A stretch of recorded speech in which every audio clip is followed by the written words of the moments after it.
therapist in New York City, and welcome to Mental Health Wellness Wednesday. So we've been talking a lot about burnout over the past couple of months, and last month we specifically talked about 3 things that I tend to work with people on when we talk about burnout. So one is sleep and sleep hygiene, the other one is diet, and the last one that I spoke about was mindfulness and meditation and being kind of in the present moment and allowing yourself to experience your thoughts, your feelings, your sensations, and seeing how that information can help you with understanding why you're feeling stressed and burned out, and if the job that you're doing is actually in alignment with, you know, what you want your life to look like. So I hope that was helpful. One of the things that I took away that I wanted to share with you from the Workplace Warrior series was from Stephanie Wang, and she is a physical therapist. She's amazing. If you get a chance, check out the video. I mean, she gave such great explanations about, you know,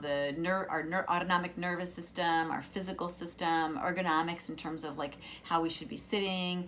And she actually said the best chair is to stand up. So I learned that, and I've been actually implementing that daily over the last couple of days since I learned that information. So I'm trying to sit a lot less. And so it was very helpful. So one of the other things that she was talking about was physical activity. Now, I'm a big proponent of exercising and people taking care of themselves and being physically active.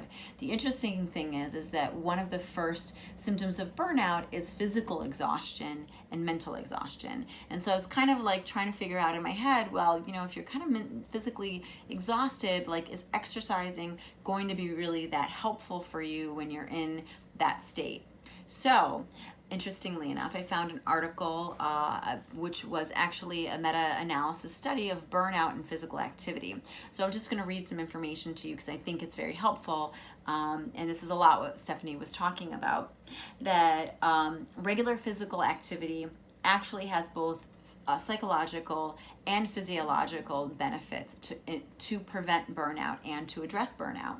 And one way is that it helps to reduce the stress response that we have, and that it also can have psychological effects in terms of detaching from our work.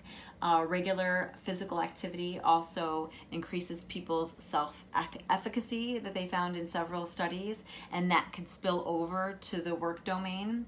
As a result, employees feel more competent in coping with their work tasks, and as such experiences these tasks as being less demanding. There's a lower perceived demands that may contribute to the feelings of less fatigue. Also regards to the physiological working mechanism, it's been suggested that the means of regular physical activity, one is better able to handle psychological stress because of the cardiovascular effects that having regular physical activity that you're in control of helps you to increase. And this results in faster bodily recovery after stress exposure, thus reducing the risk of burnout. And exercise also may induce changes in several neurotransmitters and neuromodulators, resulting in better mood and increased energy.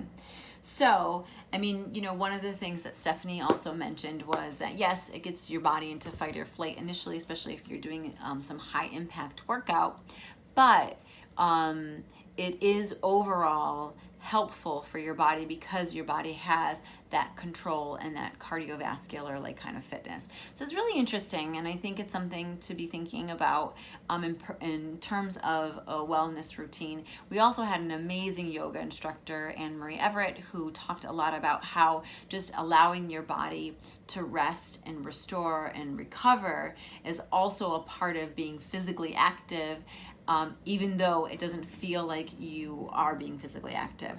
So when we talk about physical activity, we can expand our mind in that by adding, you know, yes, the cardio cardio stuff, the dance stuff, the HIIT, whatever stuff that you want to do, you know, like weight training, all those things, but also adding in like yoga and restorative practices to help with the physical exhaustion and to help with aiding in the physical activity, and of course managing the stress so that you don't get burnout, or so that you can recover from burnout. So I hope that's helpful. Thank you so much, and I will talk to you next week. Take care. Bye.